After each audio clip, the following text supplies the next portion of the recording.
लोग हाँ जी देते हैं बिल्कुल। लड्डू गोपाल जी का तो चलन भी बहुत ज़्यादा है। बहुत सारे लोगों ने भक्ति को, क्या बताऊं मैं तुम्हें, अभी मैं 2-3 दिन पहले बता रहा था तो लोग सत्य सुनने को तैयार नहीं है। एक दो ने तो ये कह दिया कि सर वहां वो इतना अच्छा कर रहे हैं। अब तुम कब जागृत हो गए तो पता ही नहीं है। एक स्कूल में ये बोला कि लड्डू गोपाल का एडमिशन हुआ है स्कूल में, और लड्डू गोपाल ने फर्स्ट किया है। देखिए तुमने वीडियो, लड्डू गोपाल फर्स्ट आए थे। आपको एक विचार करना चाहिए था उस स्कूल के मैनेजमेंट को कि भी यहाँ पर एक बच्चा सेकंड आ गया है, यानी कि जो फर्स्ट आना चाहिए था वो सेकंड आ गया है अभी। उसके दिल पर क्या बीतती होगी, जिसने मेहनत की होगी वो फर्स्ट आने के लिए। तुम दुनिया को मतलब कहाँ ले जाना चाह रहे हो ये बताओ। आप बताओ, आप उस क्लास में होते, आप मेहनत करते, और मतलब कोई आ भी जाए, चलो आपकी जगह कोई और आ जाए, आपको लगे कि ज़्यादा मेहनत की होगी, लेकिन बगैर मेहनत किए किसी को प्रथम स्थान आप दे दें। तो आजकल क्या है कि मतलब भक्ति का जो मार्ग होना चाहिए था, भक्ति का मार्ग का मतलब है कि ब्रह्म की प्राप्ति का मार्ग, यही तो भक्ति है कि आप उस परमात्मा को प्राप्त करना चाहते हो।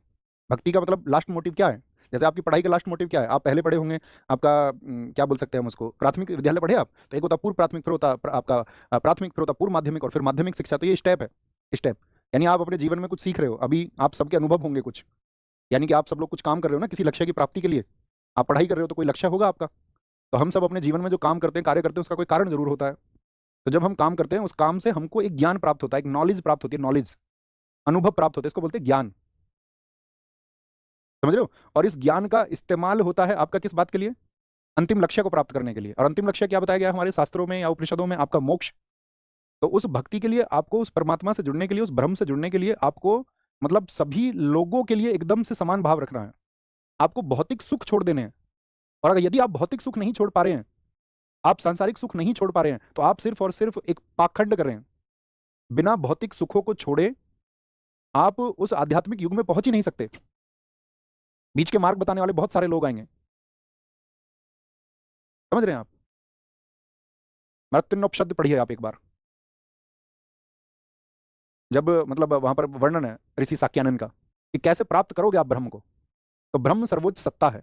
उसको प्राप्त करने के लिए अगर मैं बोलूं कि मैं चाह रहा हूं कि मेरे हाथ में घड़ी होनी चाहिए, तो यानी कि मैं सांसारिक जीवन जी रहा हूं।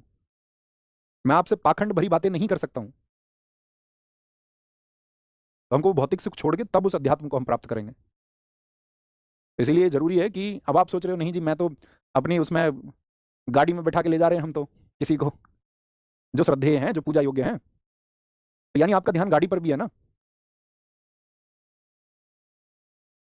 बोले हाँ या ना, कुछ समझ पा रहे हो मैं क्या बोल रहा हूँ?